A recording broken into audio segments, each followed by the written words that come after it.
वक्रतुंड महाकाय सूर्यकोटि समप्रभम निर्विघ्नं कुरु मे देव सर्वकार्येषु सर्वदा. Today I want to talk about the role of affirmations in our life. Our Vedic mantras are so divine that is actually filled with affirmations. Usually हम आजकल affirmations पे बहुत जोर देते हैं. हमको लगता है कि अफर्मेशंस यूज़ करना चाहिए, हमको सिखाया गया है मॉडर्न डेज़ में. लेकिन आप कोई भी वैदिक मंत्र को उठा के देखिए, आप कोई भी हमारे जो सदियों से चले आ रहे मंत्र को उठा के देखेंगे तो आपको पता चलेगा कि वो सब बेसिकली अफर्मेशंस ही है. और जब आप इस गणेश के मंत्र को आप एनालिसिस करेंगे तो आपको समझ में आएगा कि इसमें अफर्मेशंस के साथ साथ बहुत सारे हाउ टू अप्लाई अफर्मेशन वो बहुत अच्छे तरीके से इस मंत्र में बताया गया है. वो मैं आज आपको बताना चाहती हूँ कि कैसे. तो इसमें हम क्या करते हैं, सबसे पहले हम बोलते हैं वक्रतुंड महाकाय. जब हम बोलते हैं वक्रतुंड महाकाय तो हम गणेश जी की यूनिक क्वालिटीज़ को प्रेज़ करते हैं. अफर्मेशन का सबसे पहला रूल है कि आपको अपनी जो भी यूनिक क्वालिटीज़ है आपको उसको एक्सेप्ट करना है. उसको आपको एज ए फ्लॉ नहीं देखना है, उसी को आपको अपना यूनिकनेस समझना है. तो वक्रतुंड हम उनको गणेश जी का, क्योंकि हमको सबको पता है कि उनका एलिफेंट का फेस है, तो हम उसको उनका फ्लॉ नहीं समझते, हम उसको उनका यूनिकनेस समझते हैं और हम उनको अप्रिसिएट करते हैं. तो पहला रूल वक्रतुंड महाकाय. और अगर उनका शरीर बड़ा है तो भी हम उसको बोलते हैं कि वी अप्रिसिएट इट. तो अब आपको अपने लाइफ में अप्रिसिएट करना है जो भी आपकी यूनिक क्वालिटीज़ है. वो हो सकता है किसी और को फ्लॉज लगे, हो सकता है आपको लग रहा होगा कि वो परफेक्ट नहीं है, लेकिन वही आपकी यूनिकनेस है. और आपको उसको अप्रिसिएट जब तक आप नहीं करेंगे, आप खुद को जब तक एक्सेप्ट नहीं करेंगे, तब तक आपके लाइफ में चेंजेस नहीं आएंगे. तो अफर्मेशन का पहला रूल है कि आप एक्सेप्ट करिए एंड अप्रिसिएट कीजिए. तो वक्रतुंड महाकाय. फिर आता है सूर्यकोटि समप्रभम.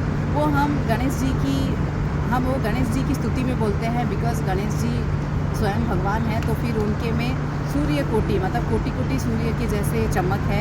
तो अफर्मेशन से हम नहीं जोड़ सकते, लेकिन it's a kind of, because हमको उसमें सरेंडर की भावना आती है. तो जब हम डिवाइन के प्रति सरेंडर करते हैं तो फिर हमारी अफर्मेशंस बेटर काम करती है.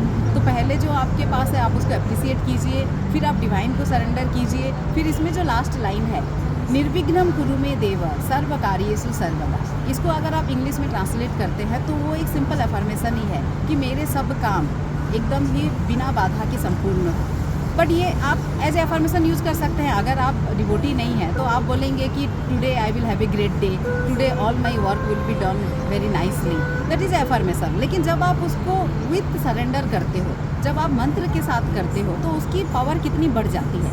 बिकॉज आपने वही सेंटेंस बोला कि मेरे सब काम निर्विघ्न पूरे होंगे आज, लेकिन बिकॉज मैं सरेंडर कर रहा हूँ डिवाइन के प्रति, तो उसमें आपका अफर्मेशन की क्वालिटी बढ़ जाती है, उसकी अफर्मेशन की पावर बढ़ जाती है. तो इसीलिए ही instead of doing the normal affirmations कि मेरा दिन अच्छा होगा, मेरे साथ सब कुछ अच्छा होगा, आप अगर वैदिक मंत्रों को यूज़ करते हैं एज अफर्मेशन, जब भी आपका कोई भी इम्पोर्टेंट काम हो जिस दिन, आप उस दिन गणेश जी के इस मंत्र को आप अगर बोलेंगे बार बार, या फिर एक बार भी अगर आप मन से बोलेंगे, तो डेफिनेटली वो आपको हेल्प करेगा.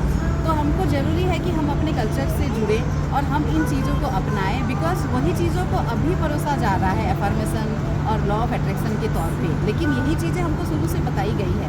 इनफैक्ट अगर आप वो वाला लेंगे जिसमें कि हम सर्वे भवन्तु सुखिनः सर्वे सन्तु निरामया बोलते हैं, अगर आप एवरीडे वही चीज़ बोल रहे हैं सुबह उठ के, सर्वे भवन्तु सुखिनः सर्वे सन्तु निरामया, तो आप कितनी बड़ी बात एक अफर्मेशन दे रहे हैं. लेकिन उसी चीज़ को हम बोलेंगे today I will be healthy, everybody should be healthy, लेकिन उसकी जगह आप सर्वे भवन्तु सुखिनः बोल सकते हैं ना, and it will be more powerful, because वो सदियों से बोला जा रहा है और सदियों से उसको यूज़ किया जा रहा है. तो हम उनको छोड़ के हमको नॉर्मल अफर्मेशन यूज़ करने की ज़रूरत नहीं है.